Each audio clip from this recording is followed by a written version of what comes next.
From Kansas State University, this is Agriculture Today. Eric Atkinson here.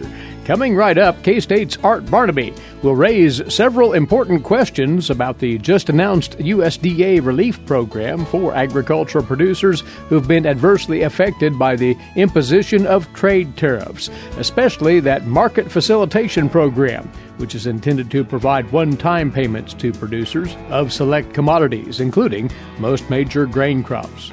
Then K-State's Gregg Ibendahl will go over his new analysis of the growth rates of Kansas farm assets and equity over time. This can be helpful information as farm families map out their succession plans.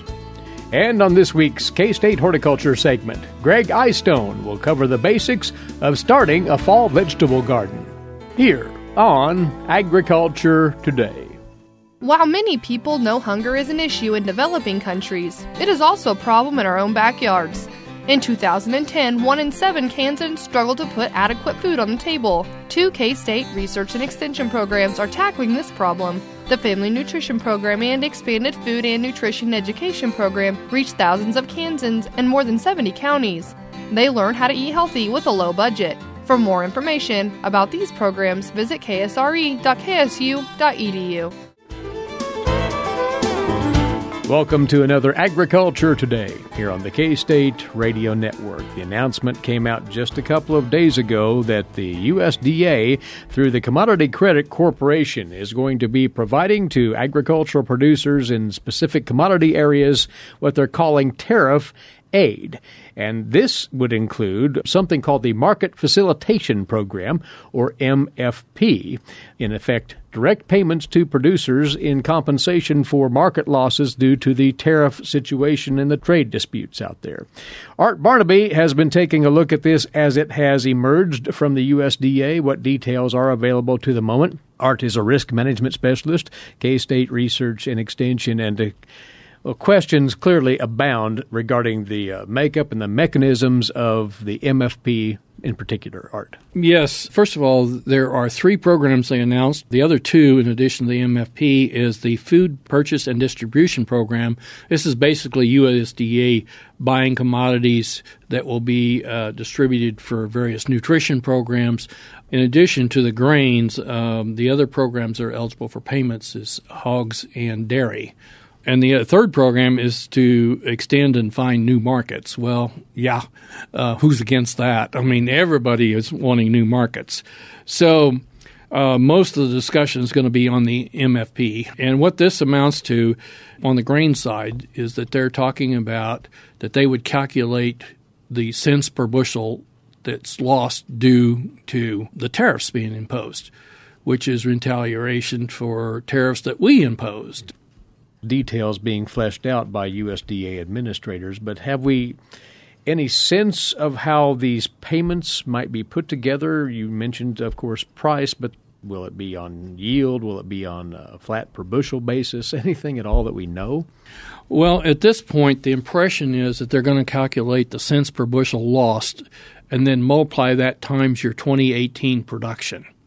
First of all, how much was the actual loss due to the trade changes? Because was it 20 cents a bushel or was it 50 cents a bushel? I've already talked to a few economists that are probably going to be involved in trying to estimate that number, and they're really shaking their head because this is going to be a very difficult number to defend. I mean, when they come out with a number, there'll be 50 critics on the other side saying you got the number wrong. So you're going to have all those fights. And then you're going to have the problem, well, did soybeans drop by 50 cents but it only cut corn by 10? I don't know. Now, take this a step further.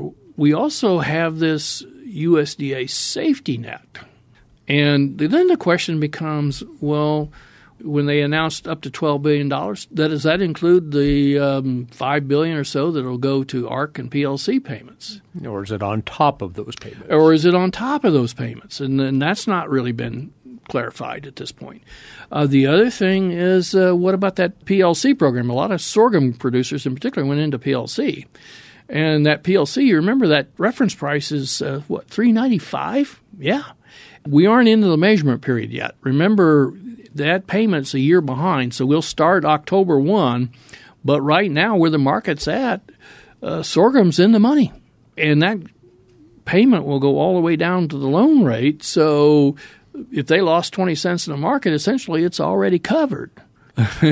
Are you going to want to is sorghum going to be happy that they're not getting any money? I don't know that the USDA is thinking along those lines, but you could certainly make the argument that way. Now, don't send me any cards and letters because I love sorghum.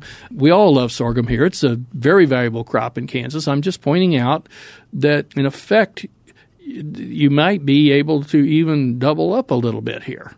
One of the larger questions that comes up as well tied into all of that, those producers whose crops have not done so well this year because of drought, they won't have the bushels going into this. How are they compensated? Well, the answer is apparently they're not compensated. And remember, crop insurance doesn't make them whole because you got a deductible. And that deductible never goes away. I don't understand why people don't get that part. But in Kansas, very few farmers are insured at greater than 75%, which means they lost 25% of their crop before they collect anything. Actually, a little more than that because you got to deduct the premium too. So, yes, the way this is being designed, this point, it works well if you're in the Corn Belt with a good crop. If you're not, it may not provide nearly the kind of cash that you thought it was going to do when it was announced, because $12 billion sounds like a lot of money. So it depends on where you're at. If you have some crop losses at this point, they haven't really addressed whether or not there's going to be any adjustment for those farms that have below normal yields. Beyond that, you also got the situation where the crop may have already been salvaged via grazing, silage, etc. Now, in those cases, usually they leave strips for the loss adjusters to come along later and determine what the actual yield was. Mm-hmm. Now, they don't actually have bushels. They would have appraised yield. Would they be at least paid on that? Now, that's going to be a low number, below average yield that you're getting this payment per bushel. Let's just say it's 20 cents. Well, it's going to be 20 cents times a below average yield. So that means fewer dollars going to that individual. What about farmers that insured under one of the area plans? Under the area plans, you don't do any individual yield loss adjustment. So they may have no record on what their actual yield is because they already chopped it for silage and there was no reason to leave strips because it was under an area plan. Right. Nationwide, you're going to have all those scenarios come up. The other thing that's not clear here is what about payment limits? Right. If you're already up against the payment limits, there might not be any payment if they apply payment limits to this. And as you just asked me, how does this impact what's going on with passing the Farm Bill? Are the urban congressmen going to get all upset? You're passing money to farmers for losses, and now you're coming up with a new farm program on top of it? It could cast something of a shadow over that discussion. Well, it'll make an interesting debate. Not that debates in Washington aren't interesting right now, but they will create that. You know, the other things you think about it, questions that we have listed is, what about farmers that are out of compliance? Will they collect? You know, to get an ARC or PLC payment, you have to be in conservation compliance. Well, even to get crop insurance, now you have to be in conservation compliance. Well, is that going to apply to this program? So at this point, we have a lot more questions than what we have answers. We're trying to put together a paper for Ag Manager to flesh out some more of these details, which brings us down to what can you do and how are you going to manage your situation? Well, at this point, I don't think all these decisions have been made yet. That's your point of being here really today, is to encourage stakeholders here to be part of the process of weighing in as all of this comes together. Yeah, they've said in their announcement that they are going to ask for producer input into these decisions, which means it's going to come through the commodity groups. So if you're a member of the wheat growers, why you want to talk to your representatives about how some of these decisions are going to be made. We think our list of questions here at least will get the discussion going about different scenarios that you maybe hadn't thought about that will have to be addressed in these decisions as to how it's actually paid out. So it's not as simple as simply paying on the 2018 production. If it is, then there are going to be some folks in our part of the state that are going to be sadly disappointed because their yields are just not there this year. Yeah. Get with your commodity groups. Make sure your voice gets heard in these decisions, because I don't think there's a deliberate wanting to cut a particular group of growers out of this program. I think it's more of a case that you're talking about folks that are inside the Beltway, and they never thought about these possibilities. Yet they are affecting real farmers out here in the middle of the country.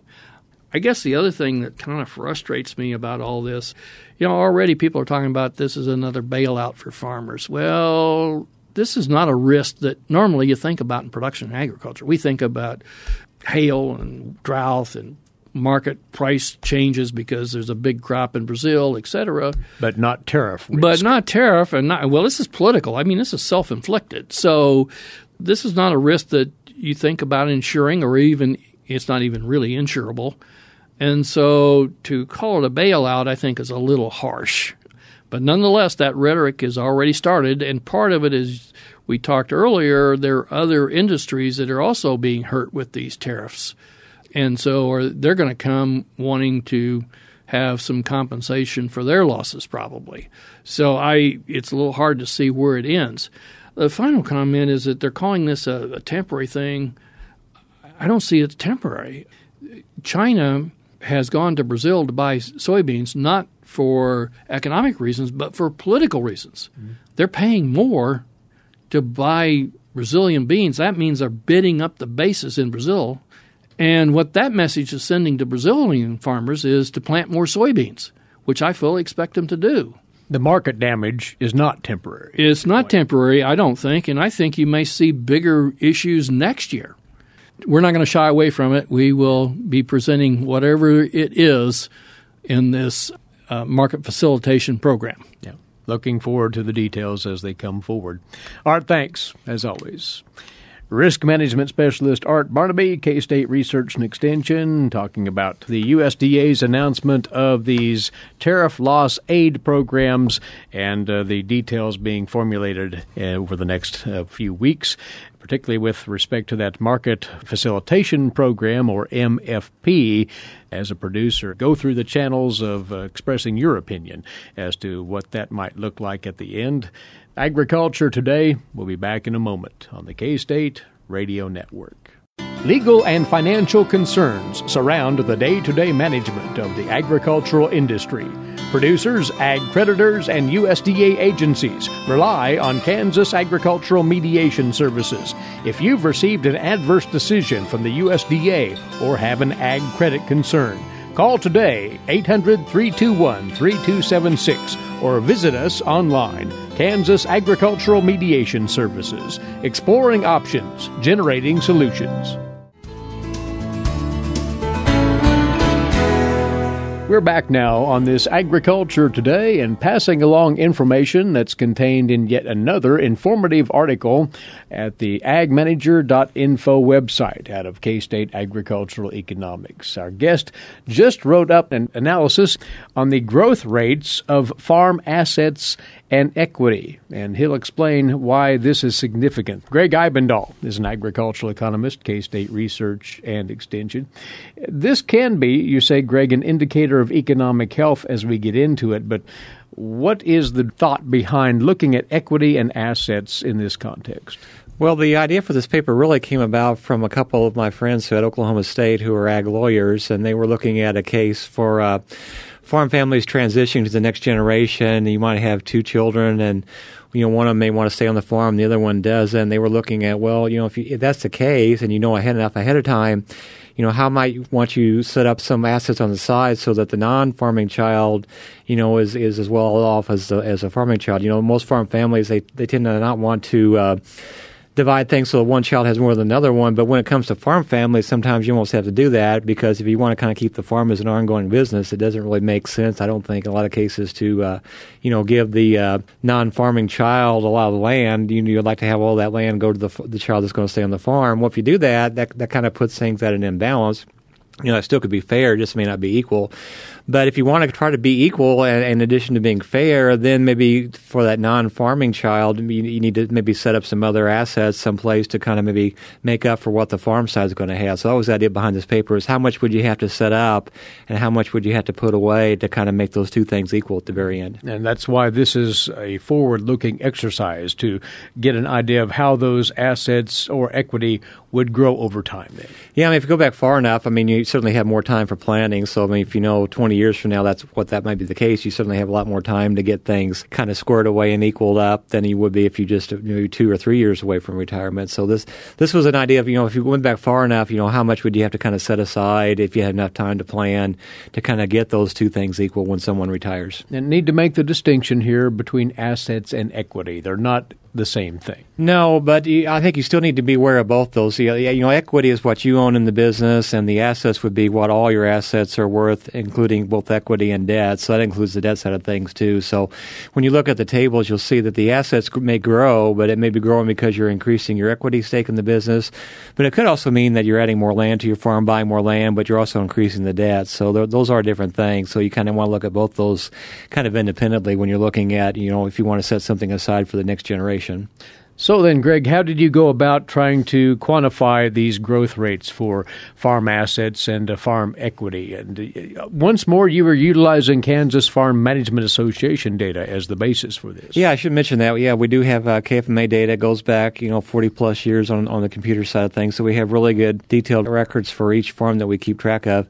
And, part of the record-keeping thing, in addition to keeping track of income and expenses, we also look at the balance sheet side. So we know how much a farm has in assets in any year, and we know how much we have in debts and equity. So I use that as my basis. So what I did was I basically compared everything to the present. So we just got done doing our 2017 analysis. So that was my back-end year for looking at the things. And I went back any number of years forward looking at, a starting point, let's say maybe 1990 or year 2000 and going from there. So basically we just compared the 2017 value to that starting year, and then we just used a compound annual growth rate formula to find out what that rate of change was each year.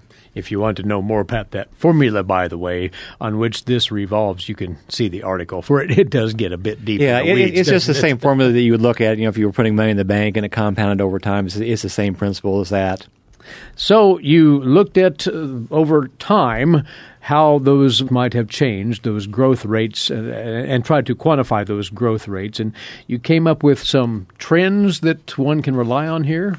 Well, what we do is you got to be careful looking at this table, because so the rates I calculate are from that year all the way through. You shouldn't look at that table and say a rate for one year, then a rate for the next year, and try to put those together.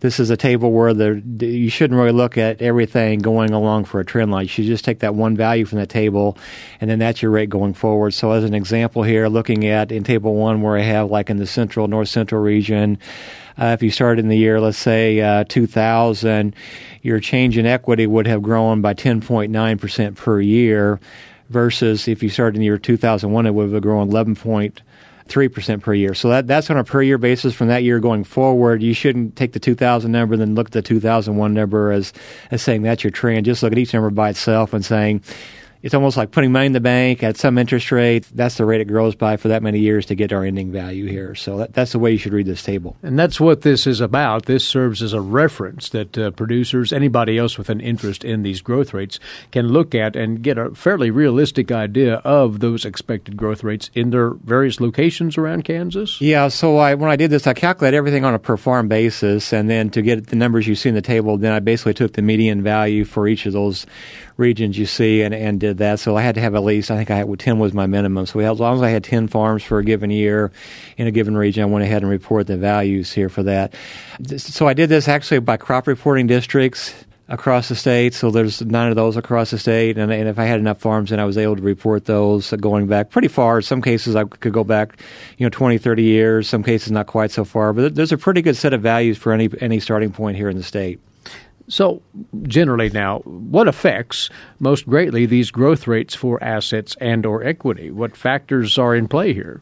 Well, so I'm just looking at nominal values here, so I haven't taken inflation into account here. So if you look at the table, you'll see that if you started like in the year 2000, that's right before we kind of had that big boom in the grain prices there for 7 or 8 years here. So if you start before that, you'll see you get some pretty good growth rates. And a lot of that growth rate is occurring because we had such an appreciation of land values. So anybody who's owned land across Kansas or tried to buy it during those time frame when grain prices were really good, you probably noticed a big year-to-year change in the land price. Well, that's being reflected in our change in assets and equity, too, is those high numbers here. So let's say you start in the year 2000, practically any region of the state is going to have a a 10% or higher growth rate in our assets and our equity over time here. So that's a pretty good number here. Now, if you start after that boom when the grain prices is over, let's say you started like in 2012, then you'll see rates that are much lower, probably only in the 3 or 4% range. So it makes a big difference of when you actually going to start your collection of data for growth rates for equity and assets. And is it fair to say that typically growth rates will accelerate the larger the operation you're looking at? Well, a lot of it's going to happen because I think you can safely say that a lot of farmers are going to own a lot of their farmland, and land is the biggest asset category on practically every farm. So, a lot of it is just the fact that you own land, and land has really been a pretty good investment over time. I mean, you can almost take any 20-year period in history and compare land appreciation compared to almost any other asset. Land's going to come out pretty well here. So just the fact that you own land is going to go a long way toward increasing your asset value and especially your equity value on a farm. Now, we haven't mentioned, but you do have a few negative growth rates sprinkled in there. Very few, though. Well, that's mainly if you started here in the last couple of years where grain prices have been pretty poor and net farm income has been pretty low. So, if we look at a theoretical model for pricing land, negative income actually should translate to the fact that your land prices probably should come down a little bit.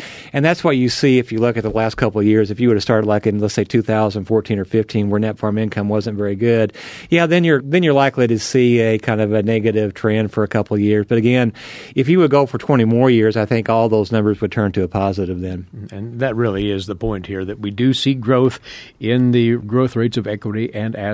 So longer pull, it's really a more positive story for the parties. And it really is. And I think people might be surprised about how big that number actually is. I was thinking, 4 or 5% to find some investment might cover that. But really, if you go back practically any region for most of those years, you probably need to set aside some investment that's going to generate a 10% growth every year if you want to try to match up your non-farm side with your farm side of things. And you do see, in fact, numbers that achieve or even exceed that 10% growth rate. Yeah, especially if you start like around 2000, right before that boom in the grain prices. But that's kind of where you get the big double-digit growth. But if you go back a little further, I mean, going back to the mid-'80s, you still see a lot of cases where the growth rate's about 10%. So, it's been a pretty good appreciation to farmland values and farm assets and equity over that time.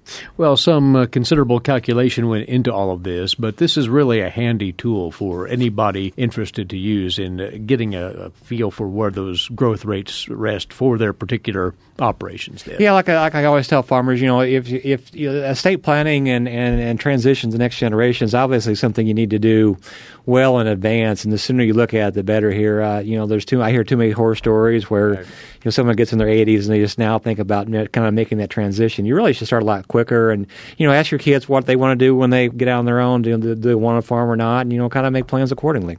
Well, this is great baseline information for doing just what you said, and that is planning for the succession of an operation and having an idea of how those assets, how that equity is faring over time, how it's growing over time in either case. So have a look at the article. We'll remind you of how to get to it in just a second once again, but it's great work, Gregg, and thank you for a quick review of it right here. All right, thanks.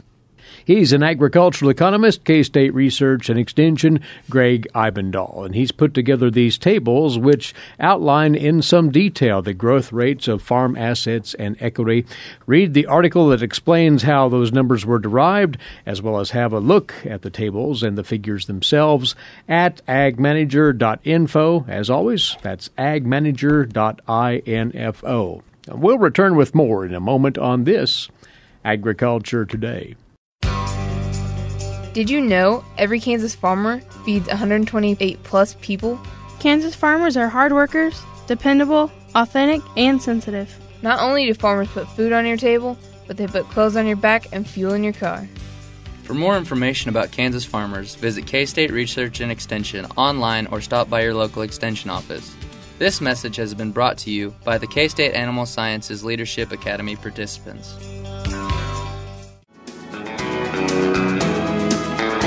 You're tuned in to Agriculture Today, coming to you from the campus of Kansas State University. Welcome back. Eric Atkinson here. Now for you today's agricultural news headlines. In brief, these courtesy in part of DTN. Well, good news for a change on the trade front. President Trump and the President of the European Union announced, after meeting yesterday, that the EU had agreed, as part of early trade talks, to lower industrial tariffs and increase soybean purchases from the U.S. European Commission President Jean-Claude Juncker and EU Trade Commissioner Cecilia Malmström met with the president, as the two allies are already hitting each other with tariffs over steel and aluminum. The tariffs were disrupting a relationship that already has $1 trillion in annual trade. At a press conference following their talk, the president announced the EU officials agreed to lower industrial tariffs on U.S. goods and work to buy more U.S. natural gas, as well as import more American soybeans. The president said the goal for the EU and U.S. will be to work towards zero tariffs and barriers and to slash subsidies. He also said that the EU had agreed with him to work on reforming the World Trade Organization, which President Trump views as often unfair in its rulings toward the U.S. Now, Juncker said that when he was invited to the White House, he had one intention: to make a deal on trade issues, and a deal was reached. He said the U.S. and the EU had agreed to hold off on further tariffs against each other. As a region in the world, the EU is already one of the largest buyers of U.S. soybeans. The European Union, as of now, has imported 4.3 million metric tons of beans. That's 157 million bushels from the U.S. That's about 4% more than by this same time a year ago. The Netherlands and Germany are the two largest EU buyers of U.S. beans.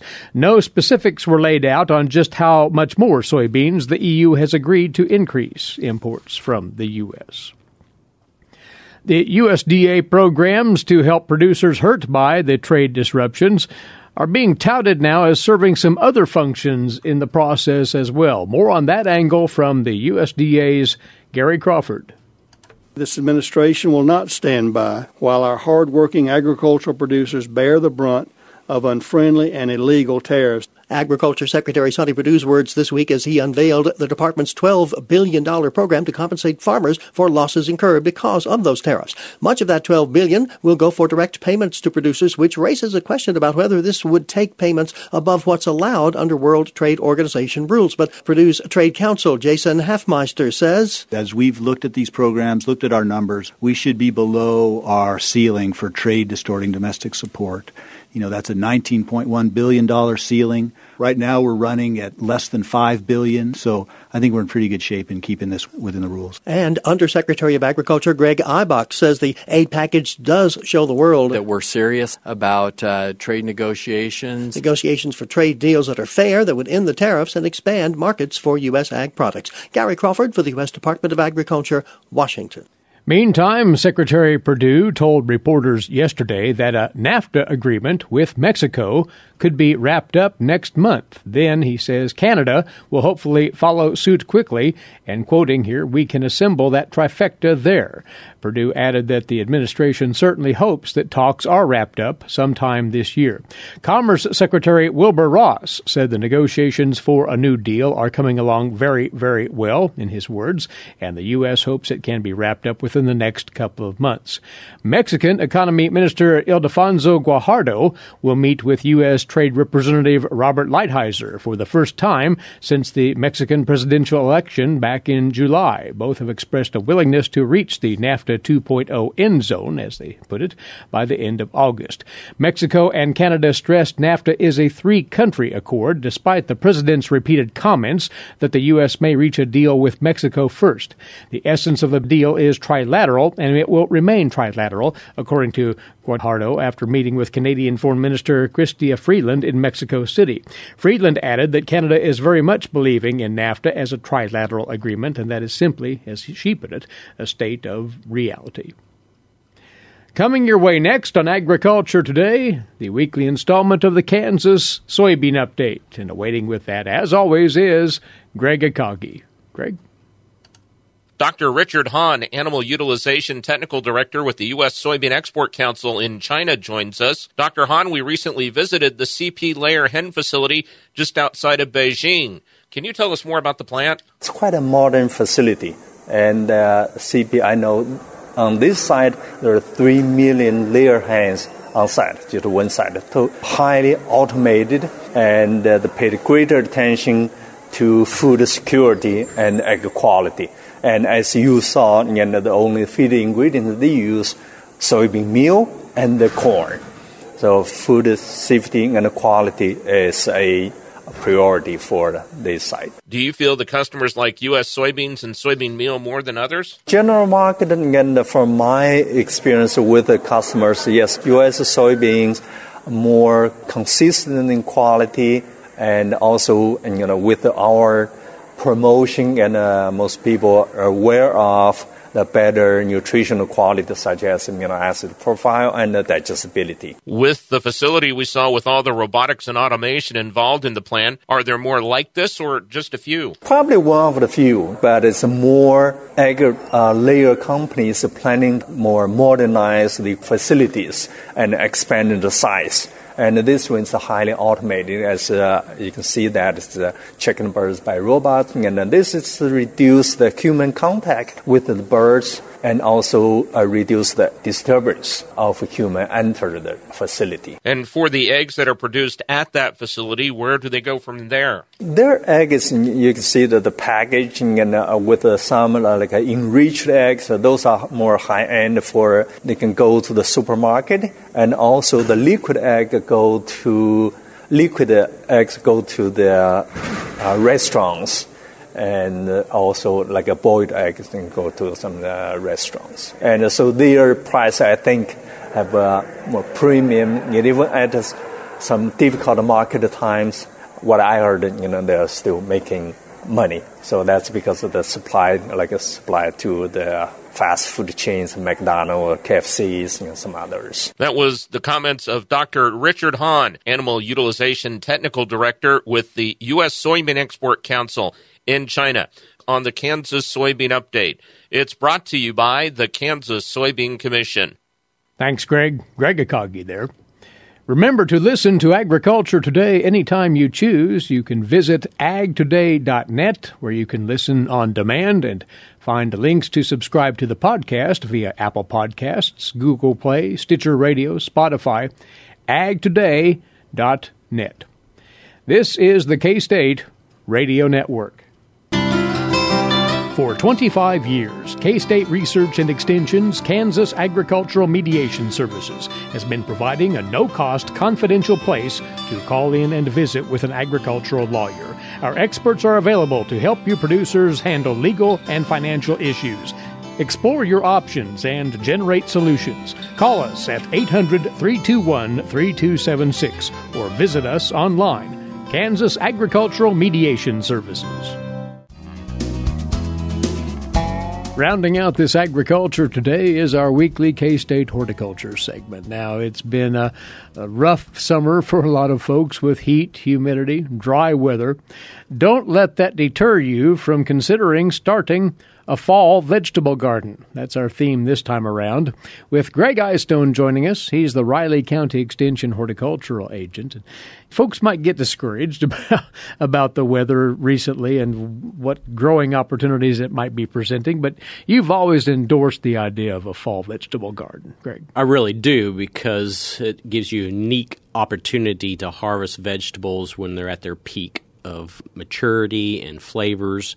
And so our cool season vegetables, which is what we'd be planting and growing for the fall, when we do it in the springtime, they're maturing when it's starting to get warm, and this year it got warm really fast. And so the flavors, the crispness of all those things are different. And so if you can bear through the heat of the summer or droughts and get to a fall harvest, you really appreciate doing that. So we're really talking mostly about leafy greens, those kinds of vegetables? Those are definitely the easiest ones, and definitely are ones we could do. If you had some potatoes, you could get them in the ground right away. That takes planting typically, because you usually have to store them from the spring seeds that are available, because usually not any available now. And some of our cole crops, cabbage, broccoli, cauliflower, those actually want transplants going in the ground, and that would be something we'd want to do here fairly soon. Some of the leafy vegetables and the root crops, we got a couple weeks to plant those, and of course those will mature into the fall and be very good. Planting procedures, do they vary at all from what you'd follow if you were sowing these crops in the spring? Basically, what we do a little bit different from spring planting is we plant these seeds maybe a little bit deeper in the soil. Some of our soils are actually too warm maybe, so planting them a little bit deeper is going to help, and also is going to hopefully get some more added moisture a little bit deeper into the ground, so you don't have to water quite as frequently to get those sprouted and up and going. So you do plant them maybe a little bit deeper. Spacing-wise should be similar as we mature, but you may want to sow them a little bit closer together and then have to come back and thin so that they have adequate space to mature. Now, when you say deeper, you don't want to get carried away with that by the same token. That's exactly You're right. only talking about maybe a half an inch or... Correct. Just a little bit deeper than maybe you did in the springtime. And depending on your soils, if it's a clay soil that crusts over, you may want to put some potting media or something over the top so that seed can sprout up through that a little bit easier than, say, our clay type of soils. But we're putting in basically the same seeding rates for the most part that we normally would with a spring planting. For the most part, and you're probably using carryover seed. You can, of course, purchase some new seed, but if you carried it over and didn't store it as properly, which would be cool and dry, so you may have some seed not as viable, and so you may want to plant it a little bit thicker for some of those seeds that may not go ahead and sprout for you. You may need a little bit of fertilizer, just kind of have to watch and see. Typically, we don't need to add abundance of fertilizer in the fall season. Monitor your plant growth, but you do want to not have moisture stress to them so they can grow as quickly as possible. At some point, they will get to the cold season and frost, and some of these are very tolerant of our early frosts. But once it gets really cold coming on, then you'll want to definitely, have these matured or some kind of protection to make them through so they do mature so you can harvest them. Gregg, you say one of the larger challenges with fall vegetable gardening would be fending off various pests. Insects are active now, of course, in our conventional gardens, so they'd be more than happy to move over into lush new green growth. I think that's very true. I have a few grasshoppers out there right now, and if they see something young and tender, that would be a preferred food source. Also, rabbits and wildlife. Once you have something young and tender, that's always desirable for insects or wildlife. So some type of management system needs to be in place. Floating row cover is a material that you can use that will keep a barrier between the pest and your crop. And so that would work probably pretty good on grasshoppers and wildlife as well. If you don't have any insect problems, screening of some kind, chicken wire, those kind of things will keep your wildlife from causing damage. But those young tender sprouts coming out of the ground are very tempting, and so you need to protect them. Now, you mentioned a product, floating row covers. For those not familiar with those, what constitutes those? So that's basically a woven fabric, typically white, and allows for gas exchange, water to go through, and temperature. You will increase the temperature around your plants, so you may want to build you a little hoop area so that they're not overheated here as we get into the hot part of the summer. So you do need to ventilate it or something like that. But we'll provide that barrier and also some protection once we get into the cold times. It'll trap the heat around those plants so those can go ahead and mature so they don't just frost off and die. So that'd be a pretty good investment if one's worried about the variabilities of weather that will occur the next 2 months or so. It is one of the tools that help with our growing. Can remain for a few years, but eventually it does deteriorate. So it's something to utilize when you can. Other than those basics, anything else that gardeners need to keep in mind here? I think those are basically it. Maybe plant your seed a little bit deeper, provide the moisture as needed, and be watching for insects and wildlife. Fertilizing maybe just as needed. Just kind of have to monitor that. But, you can have some really nice vegetables for this time of the year. And some of those root crops, carrots, turnips, beets, those things can stay in the soil for a little while and store them there until it gets really cold. Or you can put some straw mulch or something over that if you don't want to harvest them and store them inside. And some of these things like kale and spinach, they probably will overwinter. And you'll get a early spring crop from them as well. So there are a lot of advantages to trying to get your garden planted planted here this fall and get to reap benefits either this fall or maybe some early springtime as well. And if everything falls into place, the productivity will rival that of spring-planted vegetables. Yeah, definitely. It should equal as a spring, and you're going to get the flavors. If you haven't experienced that, it is really different than the spring harvest. So I encourage you to at least try that at least once in your life to make sure you've not missed out on anything. And there's a certain joy in harvesting in the cool of fall as opposed to the heat of summer. That's exactly right. It's a little bit easier. Gregg, thanks for the tips, as always. We My appreciate pleasure. your time. Gregg Eyestone with us. He's the Riley County Extension horticultural agent, and there for you some guidance on establishing a fall vegetable garden with plantings of those cooler-loving crops right around this time of the summer. That is this week's K-State Horticulture segment. And as we part, we'd remind you again to check out our podcast, agtoday.net, to listen on demand anytime you choose, agtoday.net. Meantime, thanks for tuning in. Eric Atkinson here for Agriculture Today over the K-State Radio Network.